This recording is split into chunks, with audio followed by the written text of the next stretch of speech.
예, 여러분 반갑습니다.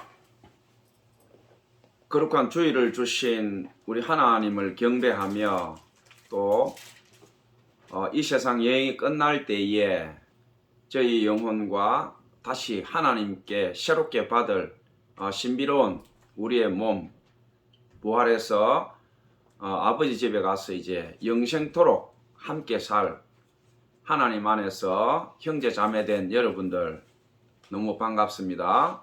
또 각종 매체를 통해서 이 말씀을 듣는 하나님 자녀가 아직 되지 못하고 망설이고 있는 분들, 여러분들도 환영합니다.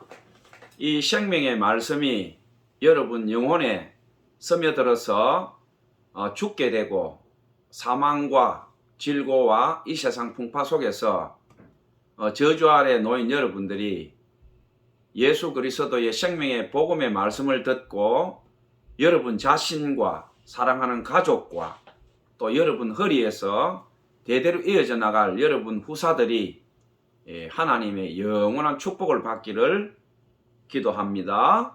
예수님 이름으로 축복합니다. 오늘 제가 여러분과 함께 나눌 하나님의 말씀을 제가 봉독합니다.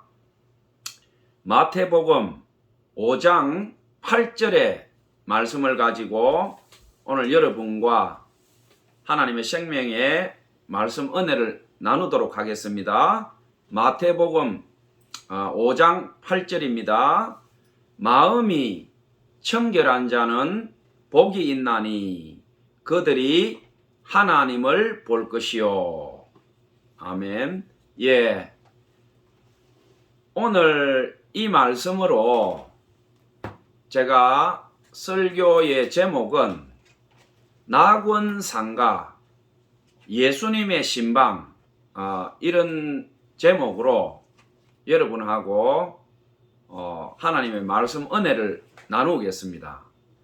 오늘 이 본문 말씀은 예수님께서 목수 요셉과 어머니 마리아에게서 30여 년간 부모님의 일을 도우고 그 당시에 요즘으로 치면 아주 천한 직업인 목수일, 유대인들은 가장 존귀한 직업이 제사장이죠.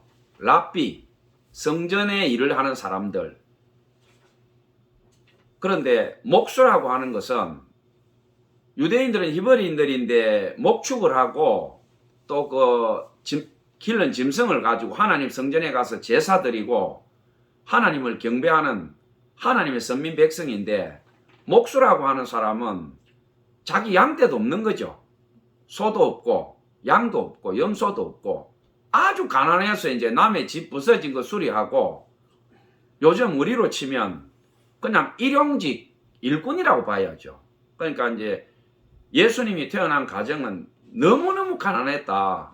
그렇게 가난하니까 호적하러 올라갈 때에 그 당시에 그렇게 싼 여인숙 그 방 한 칸도 제대로 구하지 못하고 물론 이제 그 돈은 있었겠지만 방이 또 귀하기도 하고 가난한 사람들이 뭐 아주 제법 능력이 되는 그런 방을 구하지 못하고 마구간에서 말구에 예수님 태어나신 거죠. 부모님 그렇게 가난하셨고 그 부모님 밑에서 어렵고 힘들게 자라셔서 30년 가량 자기를 길러준 부모님 이제 일을 도와서 가정에 이제 부모님께 효도하시다가 이제 가나의 혼인잔치에 가서 포도주가 떨어졌다고 어머니가 말을 하니까 예수님이 말씀하시죠. 여자여 아직 내 때가 이르지 않았나이다. 제가 예수님이 어머니에게 여자여 아직 내 때가 이르지 않았나이다 라고 한 말씀은 보라 내 어머니다. 그 설교에서 제가 아주 구체적으로 좀 설명을 드렸습니다. 그래서 어머니에게 여자여 아직 내 때가 이르지 않았나이다 라고 하는 이 부분에 걸리는 분들은 앞에 제가 올려드린 보라 내 어머니로다 한 그 설교를 들으시고 참조하시기 바랍니다. 자, 오늘 이 본문은 산상수훈이라고 해서 산에서 하신 설교 말씀, 자, 그 뜻입니다. 그래서 우리가 그 사복음서 마태, 마가, 누가, 요한복음이 있는데 마태, 마가, 누가는 비슷한 관점으로서 적혀졌다. 그래서 공간복음이라고 얘기하고 요한복음은 영적인 복음서다.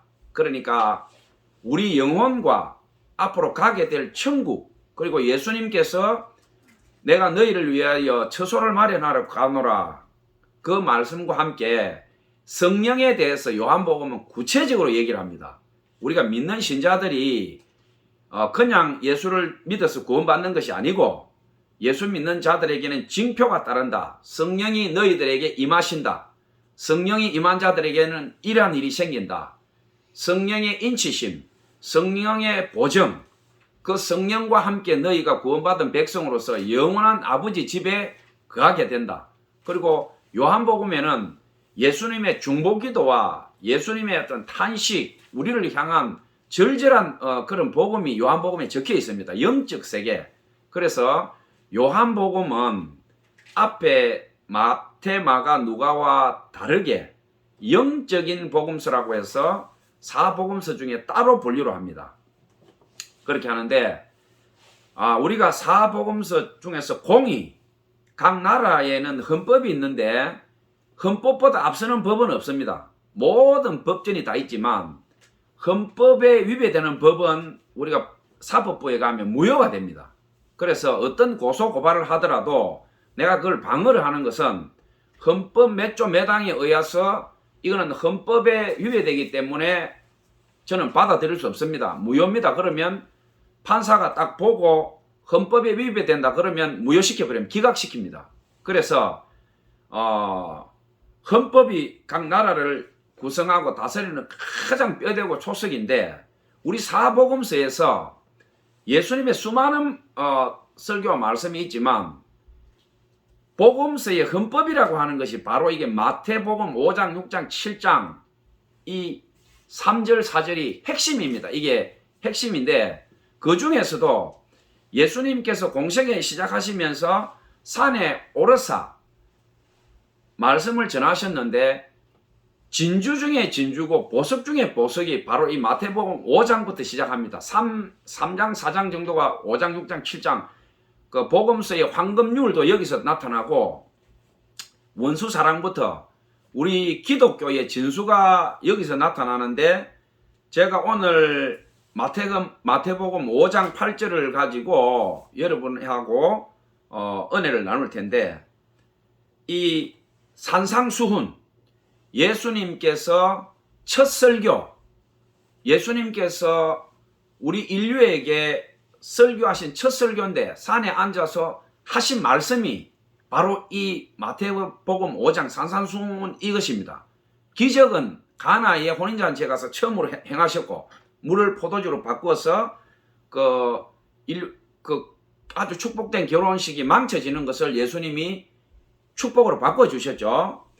자, 오늘 은혜 나눌 말씀이 5장 8절인데 제가 이 마태복음 5장은 어떤 의미냐 하면 우리가 이 땅에서 살다가 결국은 우리 몸은 이제 늙고 병들고 이 땅에 버려지게 되죠. 존귀한 왕이나 거지나 다 우리 이 육신은 땅에 썩어서 흙으로 돌아갑니다. 티끌, 아파르죠. 아다마, 흙, 아담, 사람. 우리 사람은 뭐로 만들어졌느냐? 아다마가 흙인데 우리는 아파르로 만들어요. 아파르. 티끌입니다. 티끌. 먼지 티끌. 아담은 사람이고 아다마는 흙. 아파르는 흙, 먼지 티끌. 너희들은 티끌이다, 먼지다 이거예요. 그러니까 사람은 어떻습니까? 짐승들은 아다마, 흙으로 만들었어요. 사람은 아파르, 티끌, 먼지. 너희는 잠시 보였다가 사라지는 안개니라. 허무하죠, 우리 인생이. 예수 그리스도가 없고 하나님이 없고 성령님이 없다면 우리 인생은 아파르입니다. 티끌, 공수래 공수고 우리 세상 철학이나 다른 종교가 얘기하죠. 왔다가 그냥 갑니다. 잘 놀다 간다. 허무 그 자체입니다. 그러나 우리 하나님 자녀들은 그렇게 얘기하면 안 됩니다. 세상 사람들은 아파를 흙 먼지 티끌이지만 우리는 예수 그리스도의 피와 사랑과 그 영원한 생명력을 가지고 하나님께서 다시는 병들지 않고 늙지 않고 죄와 사망에 우리가 굴복당하지 않고 신비로운 영체 부활한 몸을 입고 영원한 아버지 나라에 가서 살게 되는 거죠. 자, 예수님께서 비천한 인간의 몸을 가지고 이 땅에 오셔서 십자가에 돌아가시고 부활하셔서 우리에게 영원한 사랑과 은혜를 주셨는데 그 예수님께서 육신적으로 인간인 아버지 요셉과 어머니에게 30년 동안 헌신하고 또 효도하고 섬기시다가 첫 설교가 이 산상수훈 마태복음 5장인데 5장 8절은 마음이 청결한 자는 복이 있나니 그들이 하나님을 볼 것이요. 이 말씀은 제가 오늘 여러분과 함께 설교의 은혜를 나누고 제가 5장을 빨리 제가 봉독을 해드리겠습니다. 우리가 사람이 망하는 것은 하나님의 말씀이 없어서 망합니다. 교회 다니면서 귀신 들리고 타락하고 망하는 사람 많아요. 왜 망하느냐? 말씀을 읽지 않아요. 말씀을 먹지 않고 묵상하지 않고 우리 사람 몸에 피가 돌지 않으면 어떻게 됩니까? 동맥경화가 걸리고 심부전증이 걸리고 죽게 됩니다. 우리 교회 다니는 사람들이 망하고 무너지고 타락하는 원인이 뭐냐? 교회 마당만 밟고 다녀요. 성경을 보지 않아요. 성경을 수박 그달듯이 보고 이거 읽었는데 내 수도 없이 본 거야. 그 말씀이 안에 들어가서 살아 역사하지 않습니다. 그냥 성경책은 저기 있고 목사 설교 수없이 들었고 수없이 듣고 또 들었고 에이 저번 주에 했던 설교 또 안 해. 저 작년에 했던 설교잖아. 자꾸 재탕하잖아. 여러분 마음속에 말씀이 살아서 역사하면요. 재탕 아니라 수천 번을 들어도 심장이 벌렁벌렁벌렁하고 눈물이 나고 콧날이 시큰해지고 내 온 영혼이 부르르 뜹니다. 하나님의 말씀은 듣고 안에서 돌면서 우리 몸에 피가 돌듯이 우리한테 좋지 않은 거 영혼육에 나쁜 걸 걸러내고 다시 소성시키시고 우리를 새롭게 하는데 매일매일 우리가 숨을 쉰다고 지겹습니까 여러분? 호흡한다고 여러분 지겹고 나 숨 안 쉬어야지 그럽니까? 왜 하나님의 말씀을 매일매일 묵상하고 듣고 나를 하나님 말씀 앞에 순종하면서 숨을 쉴 때 우리가 얼마나 시원해요? 코를 막고 여러분 1분이나 3분만 있어봐요. 얼굴이 벌개지면서 바로 죽습니다. 하나님의 말씀을 여러분이 떠나는 순간에 온갖 귀신 역사와 세상 죄와 악과 낭만과 절망과 걱정 근심과 기쁨이 사라집니다. 하나님 말씀이 내 안에 사라지면. 하나님 말씀이 내 안에 있고 성령께서 예수님의 은혜가 충만한 사람은요. 어떤 시험 환란이 와도 그 사람 찬송이 넘치고 자기가 죽게 됐는데도 이웃 사람을 먼저 생각합니다. 그만큼 부자인 거죠. 세상의 대통령들, 갑부들 어떻게 합니까? 그 마지막이 행복한 사람도 있습니까? 비참하게 끝나는 사람이 부지기수입니다. 교회 다니면서 어렵고 힘들고 월세를 살고 그렇게 핍절하고 떨어진 옷 입고 그러면서도 자기 이웃에 누가 힘든 사람 없는가 보살피고 봉사하고 그러다가 이 세상 여행 끝날 때 그 사람 주위로 수많은 사람들이 모여듭니다. 울고 불고 그 사람이 이 세상에서 가장 큰 부자죠. 자, 제가 오늘 생명의 말씀인 가장 중요한 산상수훈의 5장을 제가 빨리 읽고 오늘 설교 제목과 함께 여러분과 은혜 나누도록 하겠습니다. 마태복음 5장 2절 입을 열어 가르쳐 이르시되 심령이 가난한 자는 복이 있나니 천국이 그들의 것이며 애통하는 자는 복이 있나니 그들이 위로를 받을 것이요 온유한 자는 복이 있나니 그들이 땅을 기업으로 받을 것이며 의에 줄이고 목마른 자는 복이 있나니 그들이 배부를 것이며 긍휼히 여기는 자는 복이 있나니 그들이 긍휼히 여김을 받을 것이요 마음이 청결한 자는 복이 있나니 그들이 하나님을 볼 것이요 화평하게 하는 자는 복이 있나니 그들이 하나님의 아들이라 일컬음을 받을 것이며. 자, 여기는 이제 8가지, 보통은 이제 팔복이라고 하는데 저는 팔복이라고 얘기하지 않고 천국으로 들어가는 8가지의 문이라고 저는 얘기합니다. 제가 설교할 때는 팔복이라고 하지 마시고 천국으로 들어가는 8가지 문이라고 여러분들 생각하십시오. 저는 그렇게 보통 설교를 합니다. 왜 그러냐? 우리는 복을 너무 좋아해요. 복. 세상 사람들이 말하는 복과 예수님께서 복이라고 하신 것은 완전히 다릅니다. 우리는 돈 많고 권력 잡고 남 위에서 떵떵거리는 걸 복이라고 생각하는데 예수님께서 복이라고 하신 것은 생명이라는 이야기입니다. 생명. 너희 존귀한 생명이 하늘나라에서 가장 영예롭고 존귀함을 받는 그 8가지 문. 복이 있나니 복이 있나니 복이 있나니 이 이야기는 너희 생명이 존귀하고 영예롭게 하늘나라에서 될 것이다. 그 이야기입니다. 우리 세상에서 말하는 복의 개념과 완전히 달라요. 하늘 문을 열고 들어가서 하늘나라에서 너희가 존귀하고 영예롭게 될 것이다. 예수님이 복이 있나니라고 하신 것은 그 얘기입니다. 자, 이렇게 8가지 천국으로 들어가는 문을 예수님께서 얘기하시고 마태복음 5장 10절에는 뭐라고 하시냐면 의를 위하여 박해를 받는 자는 복이 있나니 천국이 그들의 것임이라. 바로 말씀하시죠. 나로 말미암아 너희를 욕하고 박해하고 거짓으로 너희를 거슬러 모든 악한 말을 할 때에는 너희에게 복이 있나니 기뻐하고 즐거워하라. 하늘나라에서 너희의 상이 큼이라. 너희 전에 있던 선지자도 이같이 박해하였느니라. 예, 우리가 세상 사람들이 예수 믿는 것은 어떤 개념으로 보통 생각하냐면 예수 믿으면 우리가 돈 많이 벌고 세상에서 떵떵거리고 또 남 앞에 뭐 내가 군림하고 지평수도 커지고 땅도 많고 자 그렇게 하려고 뭐 우리 무슨 종교도 믿는 거 아니냐. 물론 하나님 자녀로 살아가게 되면 존귀하고 영예롭게 되는 것도 있습니다. 그러나 오늘 예수님께서 너희가 부자 되리라 권력 잡으리라 너희들이 세상에서 떵떵거리게 되리라 오늘 본문에 그렇게 하지 않았어요.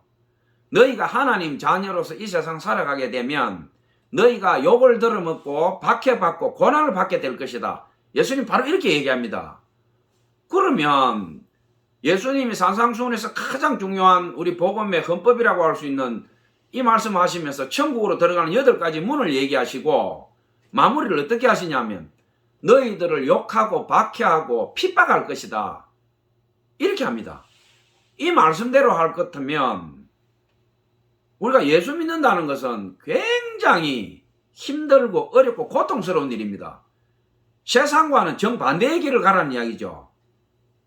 여기서 양과 염소가 갈라집니다. 알곡과 가라지가 갈라지죠. 교회 다니는 사람도 알곡이 있고 죽정이가 있고 양이 있고 염소가 있습니다. 양은 눈이 어두워요. 그러니까 양이 어떻게 합니까? 주인 목소리를 기억합니다. 목자의 목소리를 기억하고 자기 주인 목소리 아니면 안 따라가요. 양은. 그러니까 주인이 종을 울린다든지 피리를 분다든지 주인 특유의 양을 부르는 그 소리가 있어요. 그러면 양들이 그 소리가 나면 주인을 쫄쫄 따라가요. 염소는 어떻게 하느냐? 염소는 양하고 달라요. 눈이 밝아요. 염소는 절벽을 탑니다. 절벽을 타고 다니고 뿔도 있고 염소는 못 됐어요.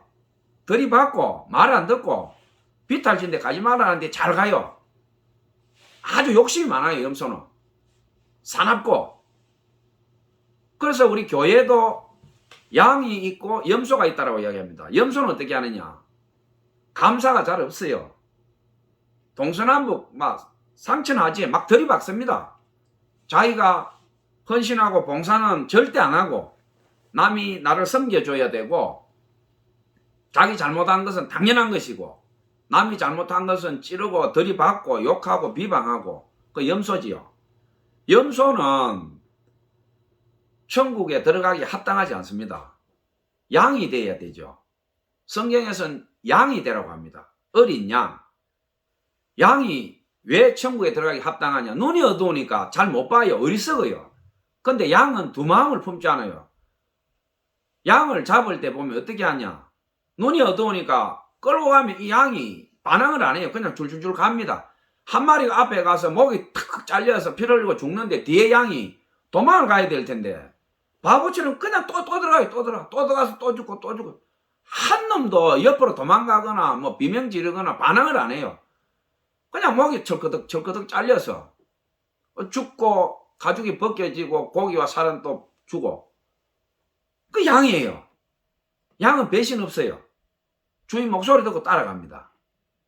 우리가 예수 믿고 하나님 자녀로 이 세상 살아가는 것은 뭡니까? 예수님과 우리 성경은 세상과 반대 얘기합니다. 손해보라 그러고 양보하라 그러고 오른쪽 왼쪽 뺨 때리면 또 바른 쪽 뺨도 갖다 대라 그러고 원수가 줄이면 복수하지 말고 밥을 먹이고 따뜻하게 해주고 사랑으로 보살피라. 이 세상적으로 보면 완전히 이거는 미쳤잖아요. 이렇게 하고 우리가 어떻게 살아요? 다 망해야 되잖아요. 근데 그렇지 않습니다. 복음이 들어가고 양보하고 물러서고 하나님 말씀을 경배하고 예배한 민족들은요. 세계 초강대국이 되었습니다. 미국 보세요. 불과 200~300년 전에 굶어 죽고 그 처절하게 죽어가던 사람들이 오늘날 전 세계를 호령하는 초강대국이 되었습니다. 유럽들 한번 보세요. 다 기독교 국가입니다. 오늘 전 세계에서 굶어 죽고 핍절하고 매일 유엔에서 돈 달라 우리 도와달라 우리 굶어 죽는다 이런 국가들을 보면요. 하나님 예배 안 해요. 우상 숭배하고 나쁜 짓 하고 온갖 점 무당 세상 사교들이 번성한 나라들이 다 그렇게 되어 있습니다. 안 맞잖아요.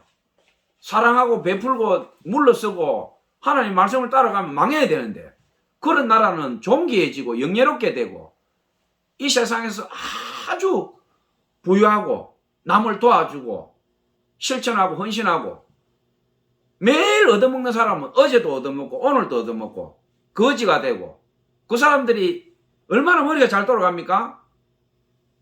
뭐 멕시코나 브라질이나 아프리카나 뭐 우리 제3세계 한번 보세요. 공항에 내리는 순간에 인도부터 눈 번쩍하면 소매치기 와서 물건 빼앗아가요. 그 물건 빼앗아가는 걸 잡으면요. 칼로 찔러요. 빨리 물건 뺏기고 포기해야지. 뭐 가방 훔쳐간다 해서 그걸 잡으면요. 찔러요. 그러니까 못 사는 나라 가서 비행기 내릴 때는 가방을 뒤로 매는 사람 바보예요. 면도칼 같은 거 날카로운 거 가지고 와서 배낭 뒤에 잽니다 이렇게. 걸어가다 보면 배낭이 가벼워요. 내려보면 뒤에 칼로 찢어가 물건 뒤에서 다 빼가고 빈 배낭이 빈 배낭. 그러니까 여행을 자주 하는 사람들은요. 배낭을 앞으로 메고 딱 움켜쥐고 이렇게 갑니다. 이렇게. 그러니까 여행을 자주 안 간 사람들은 배낭 뒤로 메고 허허호호 웃고 가다가 나중에 보면 빈 배낭 쥐고 있죠. 제가 왜 이런 얘기를 하느냐. 하나님의 말씀은 1.1핵도 틀림이 없어요. 내가 지금 손해보는 것 같고 내가 바보 같고 이 험한 세상에서 성경대로 하다가 망한다. 결단코 그렇지 않습니다. 하나님은 죽은 하나님이 아닙니다. 살아 역사하시고 하나님 말씀대로 살고 우리가 하나님을 존귀하게 경배하고 예배드리는 민족 결단코 하나님이 그냥 두지 않습니다.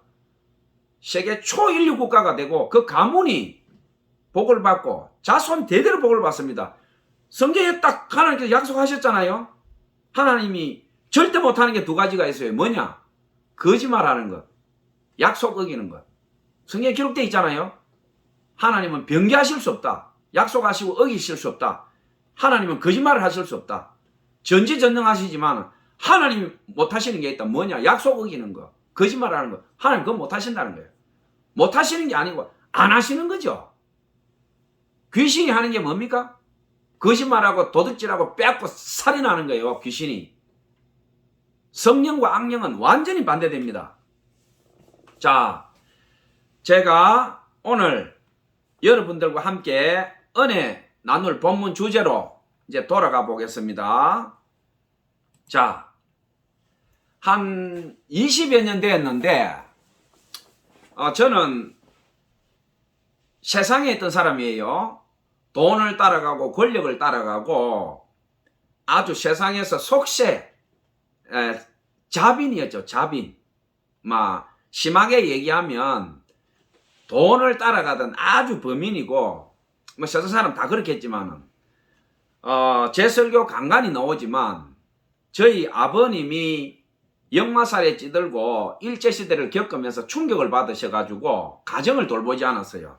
자녀를 7을 낳았는데 남편이 돼서 벌지도 않고 매일 도망가고 술 드시고 또 돈 있으면 옛날에 그러지 않았어요? 노름도 하시고 막 덩치는 항우장사고 그러니까 저희 가족이 당했을 그 어떤 고통이나 세월의 질고 특히 저희 어머니가 짊어져야 했던 인생의 질고라는 것은 말을 못하죠.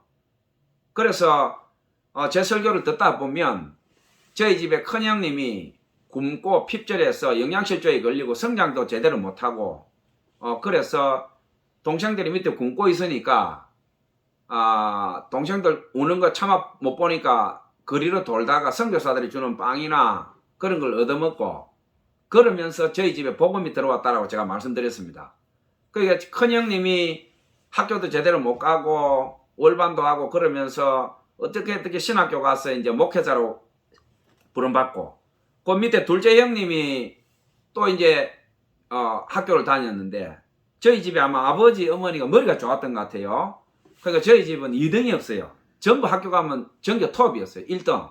그러니까 학교 선생님들이 공부를 잘하니까 옛날에는 급장이라 그랬잖아요. 급장이 해야 되는 건 뭐냐면 소풍이나 운동회 때 담임선생님이 음식을 이제 도시락을 해갔어야 됐어요. 그런데 학교 선생님들이 전교 1등이 공부를 잘하니까 당연히 반장. 근데 저희 집 식구들이 절대로 할 수 없었던 게 뭐냐면 반장 급장을 못한 게 집이 너무 가난하니까 김치도 제대로 못 먹고 굶는 집에서 무슨 반장 급장을 하겠어요. 그러니까 담임선생님은 죽어도 그걸 하라고 하는데 형님들이 안 된다고 너무 가난해서 우리는 선생님 도시락을 해올 수가 없어요. 그러니까 선생님도 자기가 피곤하니까 그 다음 학생한테 이제 반장 급장을 시킨 거죠. 공부 1등은 따로 있고. 그러니까 다른 집은 그 반장 급장을 하면 못해서 난리인데 선생님들이 시켜주는데도 못한 거죠. 그러니까 학년이 바뀌면 몸살 앓는 거죠. 반장 급장 해라. 안 됩니다. 못합니다. 그 어린 마음에 얼마나 상처를 받았겠어요. 다른 집 애들은 좋은 옷 입고 반장 급장해서 부모님한테 가서 자랑하는데 그 어린 나이에 그 자존심이 없었겠어요? 선생님 우리 집은 너무 가난해서 밥도 못 먹으니까 저는 반장 급장 못합니다. 그 1년에 2-3번 하잖아요. 운동회 봄 가을로 소풍을 가는데 그래도 옛날에 계란이 귀했잖아요. 선생님 도시락 가면 계란도 하고 장아찌 돼서 가져가야 되는데 그런 것은 우리 집에 없어요. 그러니까 어떻게 안 되는 거예요. 그런 집이었으니까 말 다 한 거죠. 어머니가 그 약한 몸을 가지고 남의 집 일하고 도우고 아버님은 돈만 있으면 그렇게 해버리고 이제 두 분 다 그 목회자가 이제 그 자녀로 나왔으니까 아버님도 그렇게 이제 천국 가 계신다고 저는 믿습니다. 어머님은 말할 것도 없고 오늘 여러분들과 은혜 나눌 마음이 청결한 자는 복이 있나니 저희가 하나님을 볼 것이요. 이 설교 제목을 뽑으면서 제 개인적으로 우리 집에서 2등이 없다고 그랬는데 저는 2등이 아니고요. 공부를 중간도 했다가 저 꼴찌 근처도 갔다가 한마디로 내놓은 자식이었어요. 왜냐? 막내는 보통 사랑받고 부모한테 이제 그렇게 하잖아요. 저도 물론 뭐 어머니 사랑을 많이 받았습니다만은 제가 막내지만 가장 큰 상처를 받았어요. 왜냐? 누님 셋, 형님 셋이었는데 맨 위에 형은 아버님이 그렇게 하니까 어머니 영양실 좀 걸리고 제대로 못 먹고 하다 보니 큰 아들을 잃고 어머니가 이제 완전히 막 눈에 핏발이 있어서 내 새끼들 이제 더는 죽는 걸 못 보겠다 이래가지고 막 어머니께서 미친 듯이 일을 한 거죠. 남의 집 일하고 막 안 되면 막 얻으러도 가고 이렇게 해서 새끼들이 죽으니까 신랑은 도망가고 없지. 그렇게 해서 자식들을 안 죽이려고 막 키우는 과정이었는데 제가 보니까 큰 누나는 참 이제 큰 누나 지금은 부자가 됐어요. 복을 받고. 큰 누나가요 학교 문 앞에도 못 가고 식모사로 전전한 거예요. 그 아들들은 공부를 잘하니까 그 아들들이 우리 집을 살릴 거다 해가지고 막 학교 보내고 해서 대학까지 막 이렇게 했는데 딸 3명은 일방적으로 희생을 당하고 그 누님들이 고생한 건 말을 다 못하죠. 저도 기억이 납니다. 누님들 그 고생한 게. 딸 셋은 그냥 뭐 노예와 같이 살았어요. 우리 집에서. 그 어떤 희생과 대가로 아들 둘이 이제 뭐 대학을 가고 뭐 저도 공부 잘했으면 갈 수 있었겠죠. 근데 저는 대학 관심이 없었어요. 왜냐?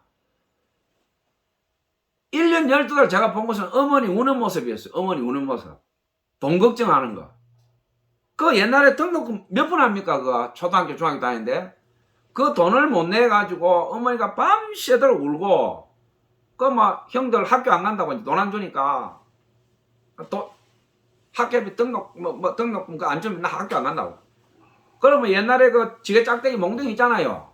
그걸 가지고 때리면서 학교 가면 또 선생님한테 두드려 맞으니까 공부 전교 1등이 돈 몇 푼이 없어가지고 그거 안 주면 안 간다고. 그런 날들이 있었어요. 그러니까 뭐 제가 말을 이렇게 해서 그렇지 비참했어요. 비참했어. 누나들은 딸이 얼마나 귀해요. 요즘은 뭐 공주처럼 키우는데 떨어진 옷 딸들이 바지에 구멍 난 거 양말이 어디 있어요. 맨발로 겨울에 발이 얼어가지고 붉게 부어가 퉁퉁 시퍼렇게 돼가지고 시커먼 고무신 그 빵꾸난 거 신고 딸들이라고 밥도 안 줘요. 보리밥 씹은 거 그 한 덩이 있으면 먹고 굶다가 묵다가 그 남의 집 일하러 돌아다니고 그 누나들이 한 고생은 지금도 누나 생각하면 눈물이 나요. 그러니까 어머니는 일하러 가야 되니까 누나 등에 엎여서 오줌을 사가지고 누나 등이 껍질이 다 벗어지고 그 저희 누나들이 저보고 얘기합니다. 제가 종천 아닙니까? 그 누나들 저는 동생이 아니고 자식이다. 쟤를 보면 동생이 아니고 자식 같은 느낌이다. 누나들이 왜 하도 제가 오줌을 사놓으니까 등이 업고 있다가 배가 아파 울면 엄마 찾아가 온 들로 산으로 쫓아다니고 어머니가 뭐 드셔야 젖이 나오는데 젖이 말라버렸으니 뭐 됩니까? 동양젖 얻으므로 돌아다니고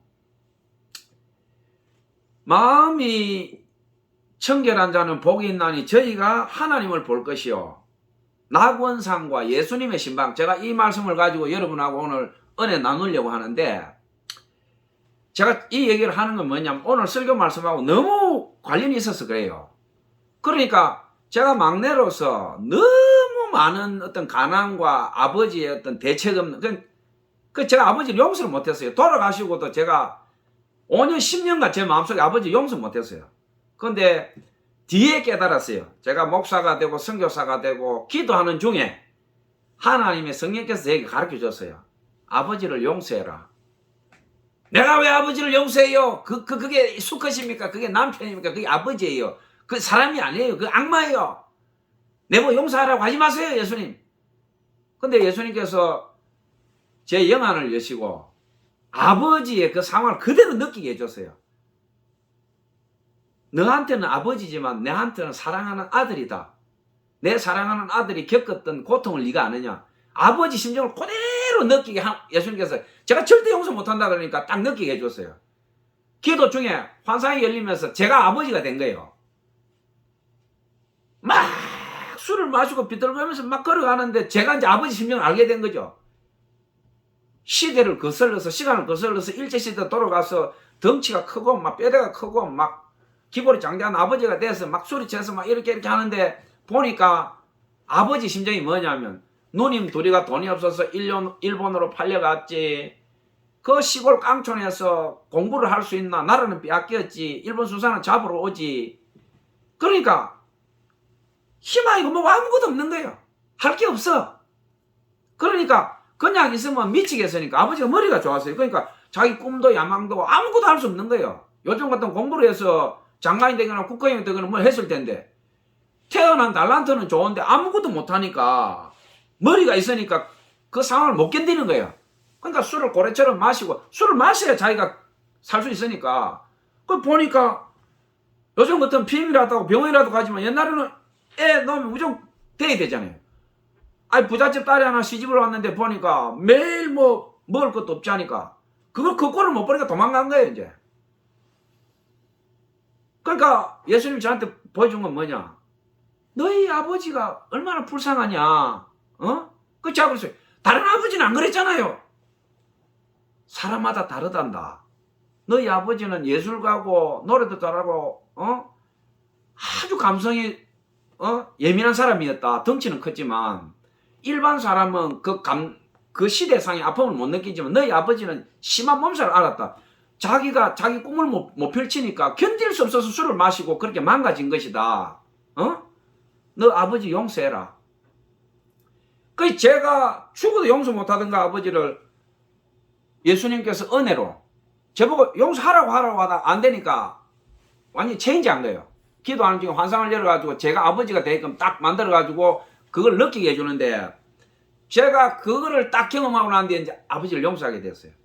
아, 아버지가 우리를 버리려고 버린 게 아니었구나.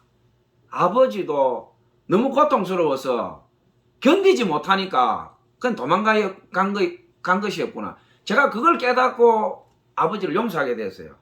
그리고 아버지 생각하면 제가 막 울었어요. 아버지 난 몰랐어요. 아버지를 그렇게 저주하고 미워했지. 내 목사가 되고 나는데도 아버지 용서하기 힘들었는데 예수님께서 환상 중에 저를 체인지 해가지고 아버지 마음을 느끼게 해주셔서 제가 이제 비로소 아버지 마음을 알게 됐습니다. 아버지 죄송합니다. 살았을 때 내가 아버지한테 이 대화를 했어야 되는데 돌아가고 나서 내가 아버지 마음을 알게 됐습니다. 그렇게 하고 제가 이제 아버지에 대한 건 자유하게 됐어요. 자, 마음이 청결한 자는 복이 나니 저희가 하나님을 볼 것이요. 제가 자꾸 과거 얘기를 불러오고 부모님 얘기를 불러오는 건 뭐냐면 형님 두 분은 그렇게 지독하게 고생해서 신학교로 가서 목사가 됐어요. 근데 저희 집안은 이제 끝난 거죠. 딸들 3명이 그렇게 희생하고 죽을 고생해서 아들 둘이가 집에서 출세하면 우리 집이 이제 핀다. 그러니까 딸들도 형들 둘이가 돈을 벌고 하면 딸들도 이제 나름대로 좀 그 덕을 볼 것이고 고생한 부모도 이제 될 것이고 될 것이다. 그 큰아들 작은아들 이제 맨 큰아들은 죽었고 이제 둘째가 이제 장남이 된 거죠. 그렇게 해서 누님 세 명이 학교 문 앞에 못 갔어요. 얼마나 비참해요. 굶어가면서 남의 집 돌아다니고 그렇게 했는데 이 아들들이 목사가 되었으니 집은 끝나붙잖아요. 목사가 뭐 돈을 법니까?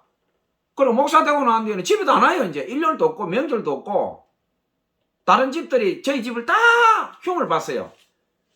배노인 집에 아들 전교 1등이고 뭐 그 군 없는 데서는 화냈어요. 문교부 장관상부터 뭐 상이나 상은 다 입설었으니까. 배노인 집에 아들 그렇게 머리 좋고 대통령 되고 뭐 장관 되고 국회의원 된다 하더니 꼴 좋다. 목사 대가 예수쟁이 돼가지고 저 집 구석 망했다. 뭐 망한 거 맞죠. 딸들 셋은 뭐 공부도 못했고 일방적 희생당했고 아들 그래 됐으니 막내인 나는 어떻게 돼버렸냐. 그 상처가 너무 깊어가지고요. 돈에 한이 맺혀서 나는 돈 번다. 이 세상에 있는 최고 많은 돈을 벌어가지고 내가 이 세상한테 복수를 한다. 막 칼을 갈았죠. 공부 필요 없어. 그러니까 제가 뭐 1등이 아니라 2등이 아니라 뭐 꼴찌나 뭐 중간이나 가는 거 당연하죠. 최근집을 던져버렸는데 뭐 매일 학교 와서 싸움이나 하고 뭐 싸움 1등이 뭐 하도 하니까 늘어가지고 이제는 뭐 아무나 자꾸 시비 걸고 때리고 그런 세월이 흘러서 어떻게 됐냐. 저는 고등학교 졸업하고요. 바로 돈 버는 데로 가버려요. 대학 필요 없어. 돈 있는 놈 장대 아니냐. 돈 벌면 예수제이들 교회들 내 썰어버린다. 왜냐? 형 둘이가 그렇게 누나들 고생하고 목사 되는데 목사 되고 난데 집을 안 돌아봐요. 명절 되면 온 동네 망신 다 당하고. 그러니까 제가 독을 품은 거죠. 너가 형이냐? 그렇게 누나 고생해서 너 대학 나왔으면 집을 생각해야지. 목사 돼가지고 그래 뒤도 안 돌아보고 그 짓을 하고 있어? 내가 딱 돈 벌어가지고 보란 듯이 내가 복수한다. 이놈 새끼들 대한민국의 교회를 다 쓸어버리고 목사놈 새끼들 내가 작살을 내버린다 내가. 그런 목표를 가지고 돈을 벌었으니 제가 버림받은 자 같으면 내가 돈 벌었겠죠. 근데 하나님께서 저를 찍어 놓은 거예요. 너는 내 자식이다. 내 종이다. 그러니까 제 인생이 어떻게 됐겠어요? 저하고 같이 사업하고 뭐 부동산 뭐 각종 사업했던 사람들 지금 구름 위로 올라간 사람 많아요. 돈이 뭐 몇십억 아니에요. 그 사람들이 저를 만나면요 기절초봉합니다. 배 사장, 배 선생, 당신이 어떻게 이렇게 살고 있냐? 우리가 지금 이 정도 돈과 권력을 가지고 있는데 당신은 우리하고 레벨이 틀렸어. 우리가 하나를 하면 당신은 5개, 10개 했잖아. 당신이 어떻게 지금 이 꼴이 돼 있냐? 그 사람들 저를 모르는 사람도 있고 제 근황을 아는 사람도 몇 명 있어요. 자기들은 이해가 안 된다는 거예요. 당신 능력에 당신 열정이면 지금 전 세계를 들었다 놨다 해야 되는데 당신이 지금 이 꼴이 왜 말이냐? 저도 이해 안 됐어요. 내가 왜 이렇게 살아야 되는지, 내가 왜 하는 것마다 망해야 되는지, 왜 돈이 나하고는 3.9만이 도망을 가는지. 제가 죽게 돼서 뭐 제 과거 이야기는 지금 하지 않습니다. 전 세계가 아는 유명한 목사가 되고 선교사가 돼서 제가 설교 한번 할 때 뭐 수십만 클릭이 되고 그때는 제 과거 얘기하겠죠. 이름 없는 선교사 목사가 내 아픈 과거 얘기하면 여러분 듣기 안 좋아요. 제가 망해서 죽게 되어가지고 극적으로 하나님 은혜로 살고 이제 이 길을 와서 제가 돌아보니까 제가 깨달은 거예요. 아, 하나님께서 내가 돈을 벌면 목사 교회를 다 쓸어버린다고 하니까 저놈이 돈을 가지면 분명히 은혜 받기 전에 사도 바울처럼 분명히 예수 믿는 사람들 핍박하고 목사 교회를 박살낼 것이다. 저놈 성질에 절대 가만 놔놓지 않을 것이다. 그러니까 하나님께서 어떻게 됩니까? 제가 사업을 하든 부동산을 뭘 하든 벌어버린 거예요. 무조건 이건 되는 건데 저하고 같이 했던 사람들이 제 뒤에 따라오던 사람들이 돈을 벌어가 뭐 난리인데 제가 중심을 잡고 간 저는 안 되는 거예요. 하는 것마다. 옆에서도 신기하대요. 어떻게 그 좋은 머리에 그 좋은 감각에 타고난 감각에 우리 보고 찍어준 거를 다 우리는 돈 다 벌었는데 당신이 먹고 찌끄레기 던진 거 우리 잡아서 다 이렇게 돈을 벌었는데 당신은 그 좋은 머리 그 감각에 귀신도 당신한테는 안 되지 않냐. 그 타고난 직관에 왜 당신은 안 됐냐. 나도 이해가 안 돼. 밤에 다리를 뻗고 잠을 못 잤어요. 제가 이를 뻗어득 갈고 다리를 오므리고 잤습니다. 몇십 년을. 왜 돈이 내한테 안 오는가. 하다가 죽게 돼서 이제 자살하고 죽자. 이제 더는 살 필요는 없다. 그 과정 속에서 하나님 만나고 목사가 되고 선교사가 되고 제가 금식하고 하나님 앞에 꼬꾸리에서 기도하다가 하나님께서 저기 알게 하시는데 너가 부자가 되고 권력을 잡았으면 너는 회개하기 전에 사도 바울보다 더 했을 인간이다. 그래서 너가 돈을 가지는 것, 권력 가지는 것, 모든 것 흩어버렸다. 불어버렸다. 그 감동을 저한테 주는 거예요. 그걸 깨닫고 제가 눈물을 흘리면서 다리를 뻗고 잤어요. 그러셨군요, 하나님. 하나님이 그렇게 하셨군요. 제가 이제 다리를 뻗고 잠을 자겠습니다. 제가 억울하고 너무 한이 맺혀서 내가 턱이요. 얼마나 이를 갈았던지 턱이 이렇게 부어가지고 이렇게 돼 있었어요.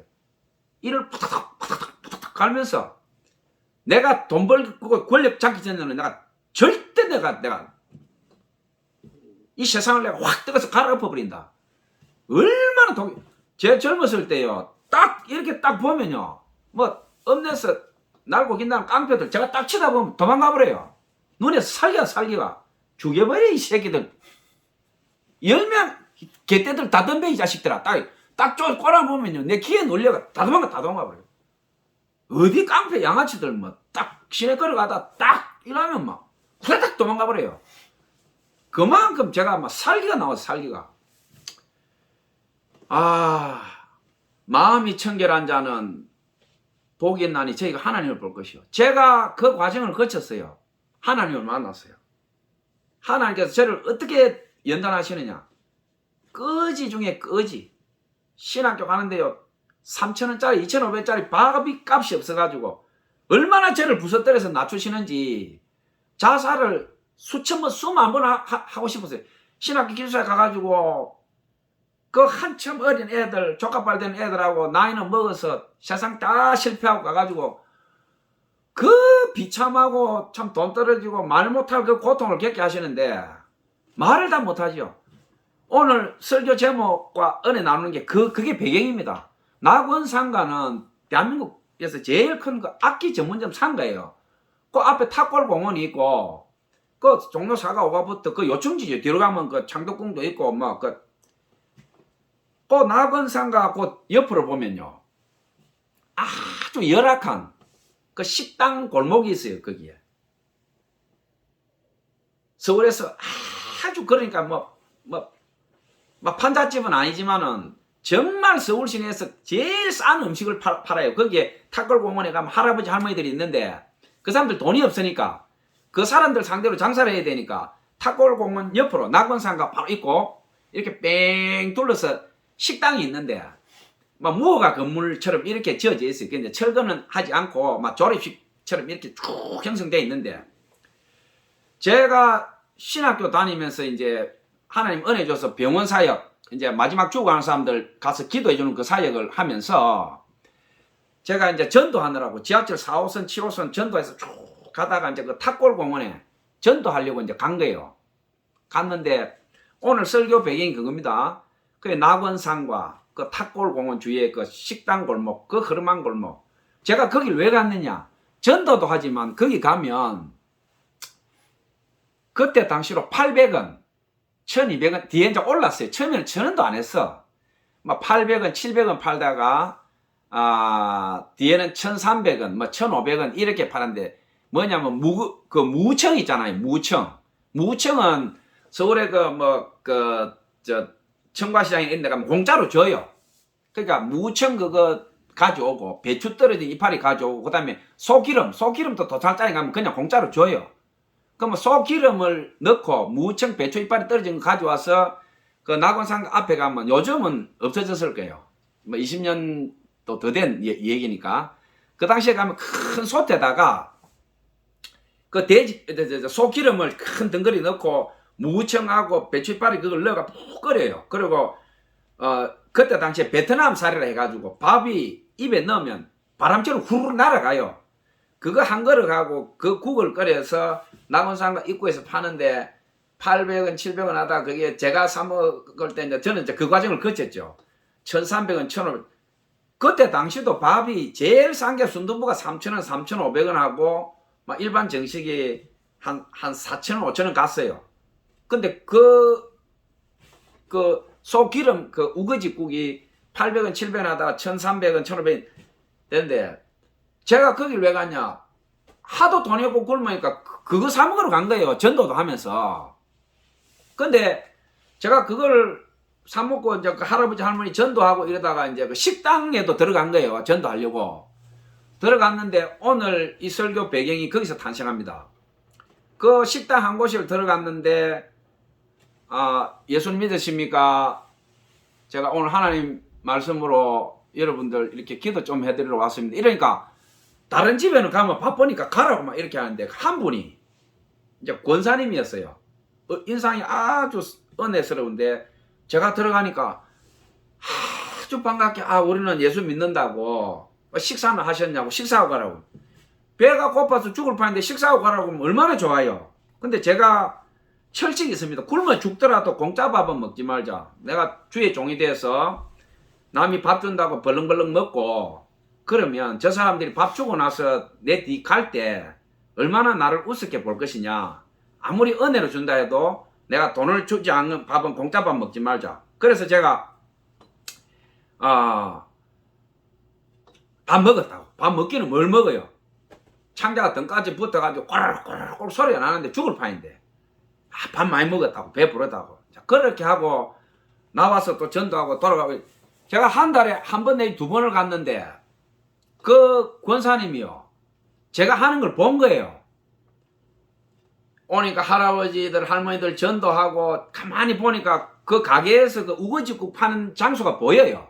그러니까 권사님이 보니까 아니 자기가 볼 때는 저 사람이 최소 나이로 보기 전도사는 아니고 목사나 뭐 선교사나 이런 것 같은데 보니까 와가지고 저 우거지국 파는 데 가가지고 막 베트남 쌀밥 한 그릇 넣고 후루룩 먹고 막 개농감지지 먹고 막 전도하고 돌아다니고 보니까 자기가 저 사람 돈이 없구나 꺼지구나.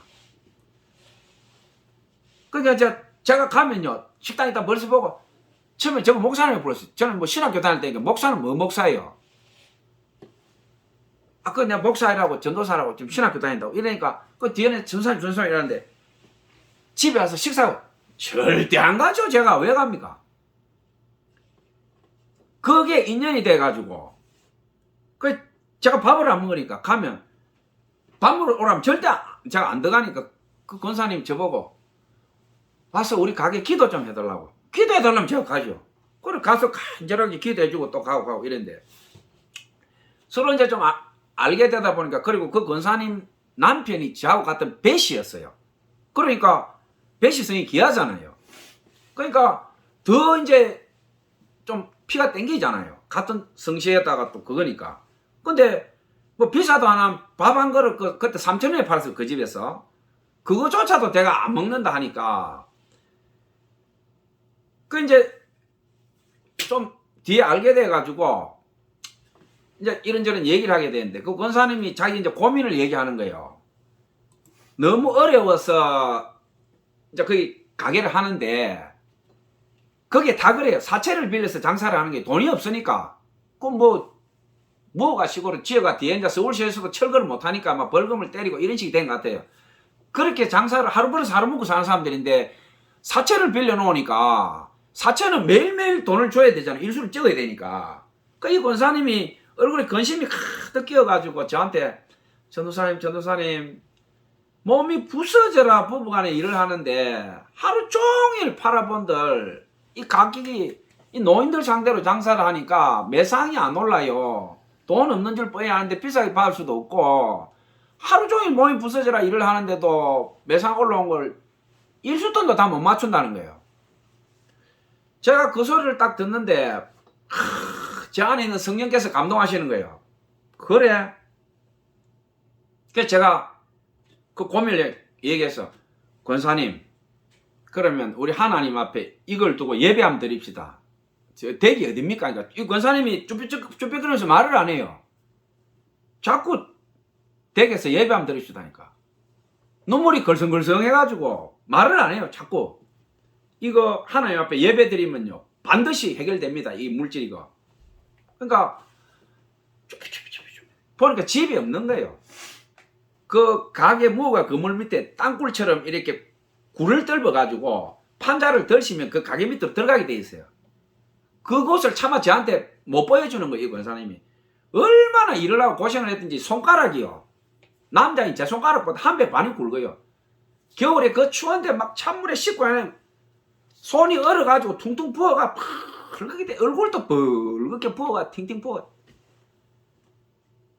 부부가 다 그래요. 얼마나 그 식당인이 됩니까? 너 하루 종일 막 12시간, 16시간 일을 하니까.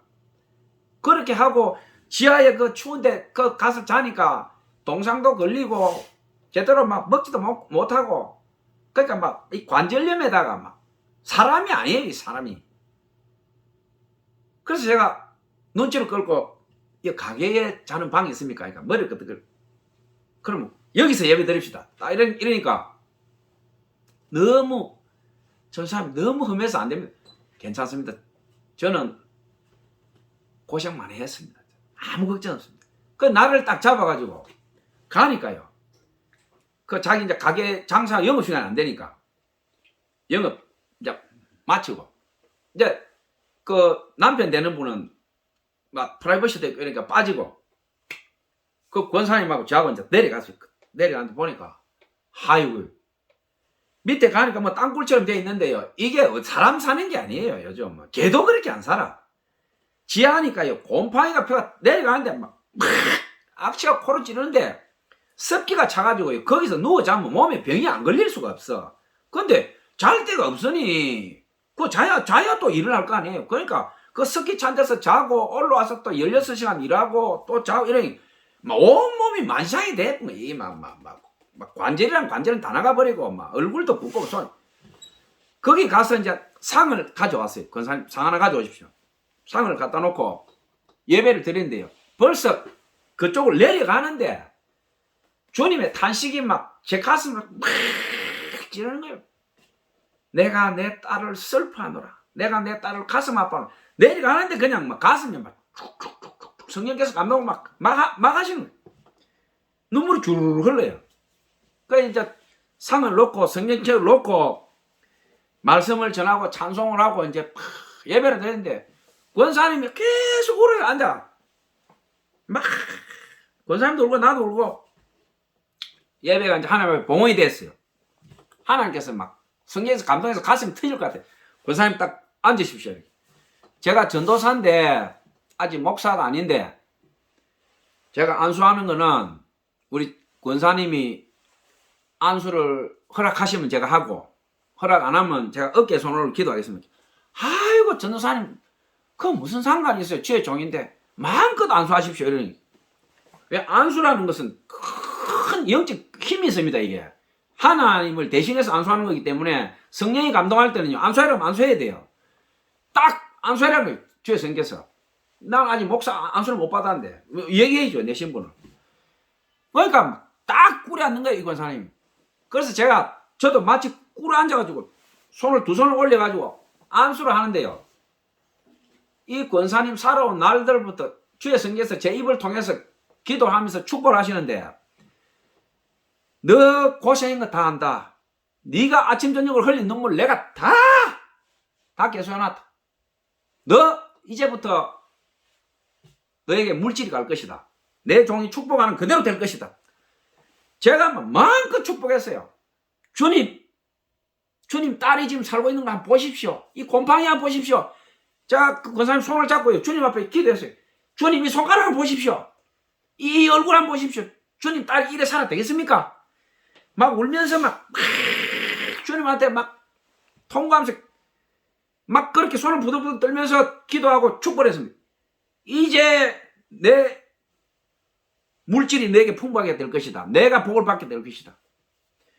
그렇게 딱 기도하고 하나님께 봉헌을 딱 하고 제가 올라왔어요. 딱 올라오고 권사님 이제 하나님께서 반드시 역사하실 것이다. 메뉴판 가져와라. 메뉴판이 뭐냐? 딱 가게 뭐 3,000원, 5,000원, 10,000원 넘어가는 게 거의 없어요. 그래서 제가 우리가 기도하면 주님께서 주시는 성령 감동이 있어요. 그래서 제가 권사님 10,000원 넘어가는 거는 주로 어떤 겁니까? 이제 요리라는 거 요리인데 20,000원, 30,000원짜리도 만들어 팔 수 있는데 음식 내가 요리 자신이 있는데 여기에 그래 먹을 사람이 없다는 거예요. 전부 노인들이니까 돈 5,000원도 없는 사람들이에요. 하나님을 믿으라고. 요리를 지금부터 10,000원 이상 되는 요리를 집중적으로 만들어서 그걸 해라. 그리고 3,000원짜리 밥은 아주 테이블도 몇 개 없어요. 2-3개밖에 없어. 그러니까 밥은 주력으로 하지 말고 이제 요리를 주력으로 해라. 우리가 하나님 앞에 예배를 드렸으니 하나님을 믿고 제 말을 믿고 그렇게 하십시오. 요리를 팔리든 안 팔리든 요리를 만들어 가지고 준비를 하라. 그 재료를 준비해라. 그러니까 권사님이 팔릴까요? 제 말하는 대로 해보세요. 그렇게 하십시오. 그 권사님이 이제 제 말을 순종을 한 거예요. 그래도 주의 종이 예배 드리고 말씀 전했으니까 제가 1년인가 지나서요. 갔는데 어떤 일이 생겼냐. 우리 하나님이 얼마나 대단하신지요. 사채 싹 다 갚아버리고 이 가게에 불이 나버렸어요. 3,000원짜리 밥 먹는 사람들은요. 미안해가 이 가게 오지도 못해. 이제 소문이 나가지고 저 가게 요리가 최고다. 막 그냥 20,000원, 30,000원짜리 요리를 갖다가 미리 줄을 서서 사람들이 기다리고 있어요. 밖에서 먹으려고. 그리고 이 권사님이 술을 2병을 안 팔아요. 오는 사람들한테. 우리는 예수 믿는 집이다 이거야. 술 1병은 가게집이니까 팔지만 한 사람이 2병 절대 안 판다 이거. 나가라 그래. 얼마나 대단해요. 소문 난 거예요. 그 인근에서. 술 한 병 팔면 돈이 되는데 이 권사님 안 파는 거예요. 나는 하나님 딸이다 이거야. 응? 술 팔아서 돈 벌고 싶지 않다 이게. 그러니까 손님들도요. 이 집에 오면 조심하는 거예요. 막 잘못하면 내 쫓긴다 이거야. 술 먹고 욕하고 이러면 쫓아내버리고 막 하나님한테 뭐 비방하거나 뭐 엉뚱소리 하면 바로 쫓기는 온다. 저 집에는 가면 무조건 예의 바르게 먹어야 되고 막 술 함부로 얘기하면 쫓기는 온다. 이 권사님이 제가 가니까 얼굴이 피었어요. 얼굴이 환하게 피어가지고요. 제가 가니까 왜 중간에 한 번 안 왔냐고. 왜 제가 안 갔냐. 하나님께 봉헌하고 난 뒤에는요. 하나님이 역사하시는 걸 믿고 기다려야 됩니다. 제가 자꾸 덜렁거리면요. 안 좋아요. 1년이나 얼마 지나서 딱 가보면요. 하나님께서 딱 하신 게 보여요. 그 권사님 제 손을 잡고요. 이제는 전사님 마음껏 식사하셔도 된다는 거 저보고.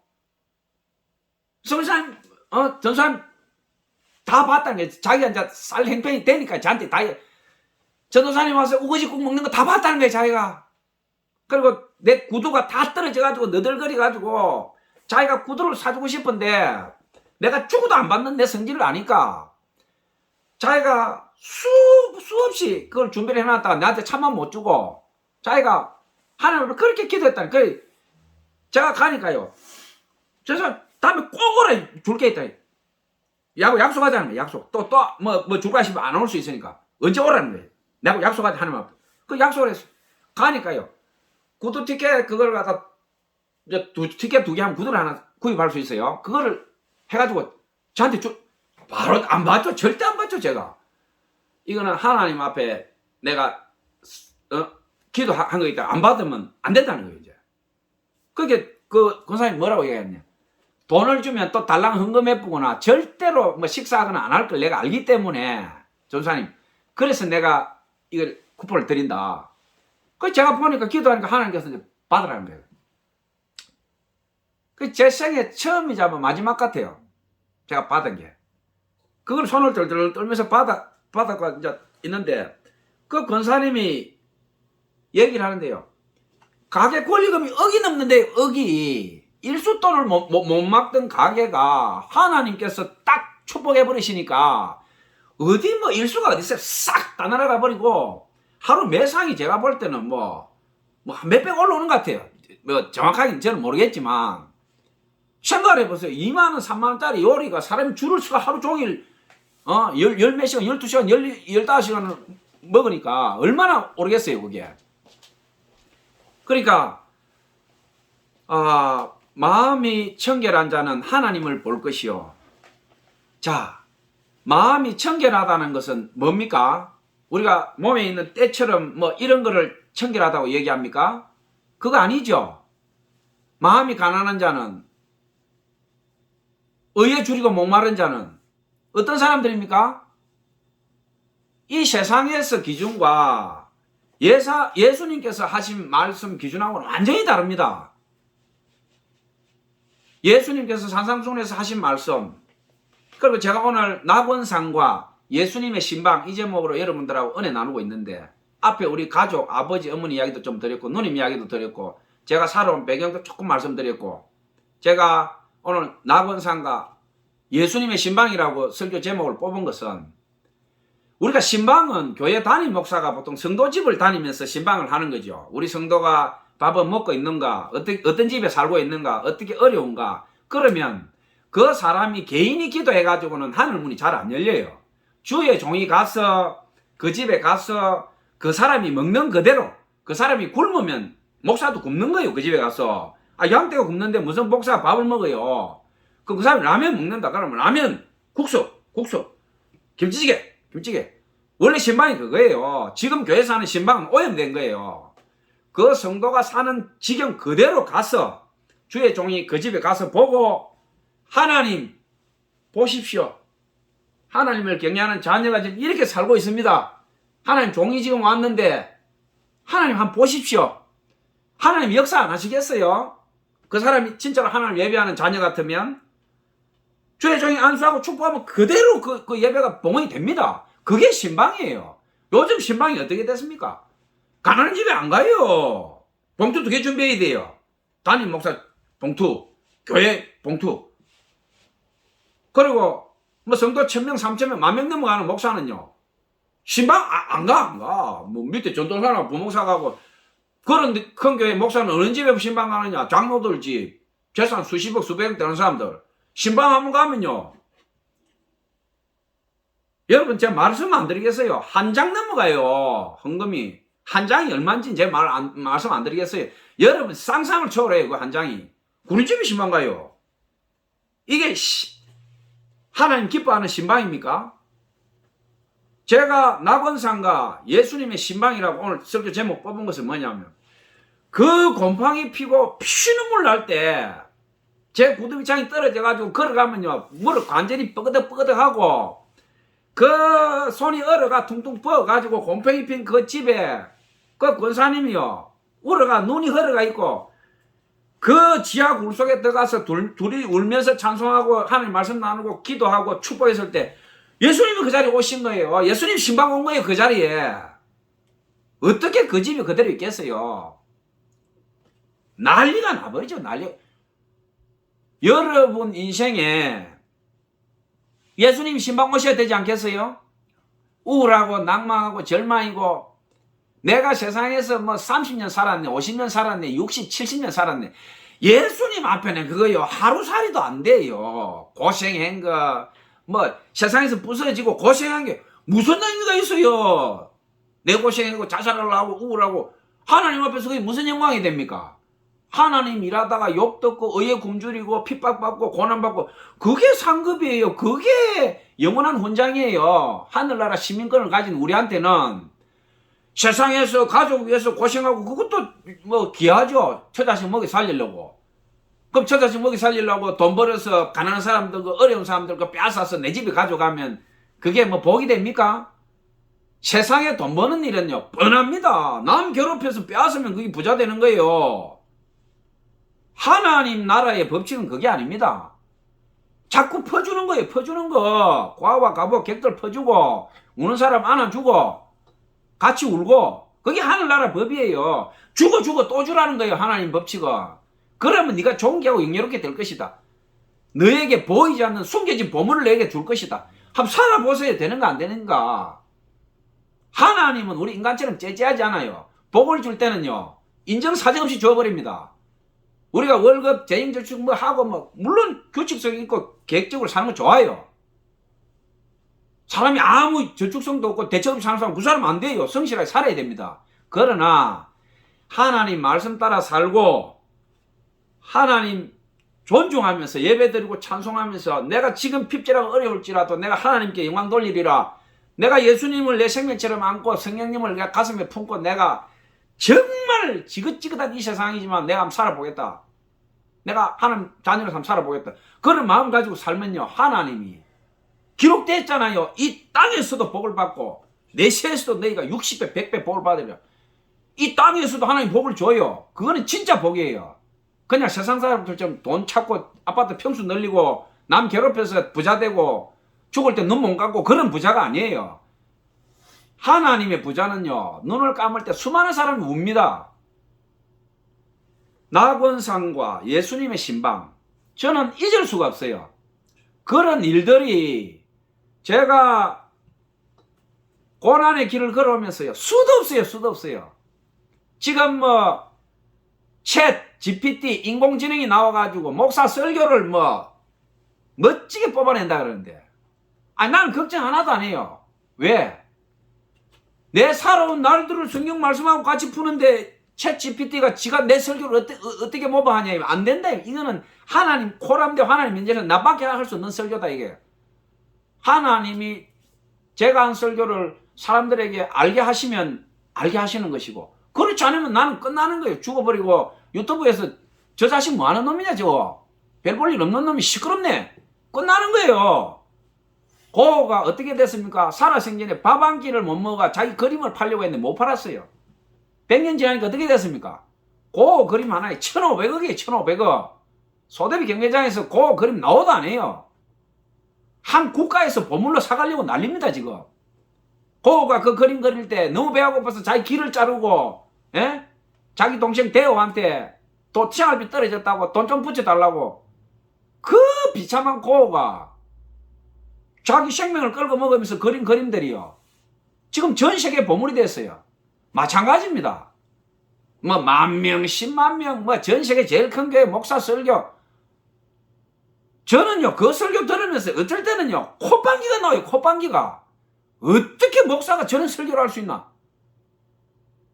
가난하고, 마음이 청결하고, 하나님 앞에서 정말 발가벗고, 아버지 사랑합니다.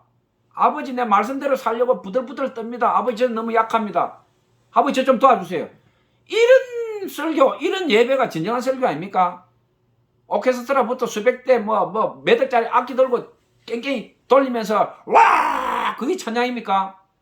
박자 음정 틀려도 가난한 마음으로 하나님 앞에서 울면서 부들부들 떨면서 그 찬양을 올려드리는 거 하나님이 그게 최고의 찬양을 받습니다. 하나님께서. 물론 큰 교회를 다 욕하면 안 되죠. 큰 교회에서도 좋은 일 많이 합니다. 그러나 나무가 오래되면 썩듯이 덩치가 크면 부패하고 썩습니다. 지금 우리가 유튜브 보면 얼마나 교회 부정부패가 많습니까? 교단부터 신학교부터. 오늘 이 말씀 듣는 여러분들 제가 이 말하고 마치겠습니다. 낙원상과 예수님의 신방.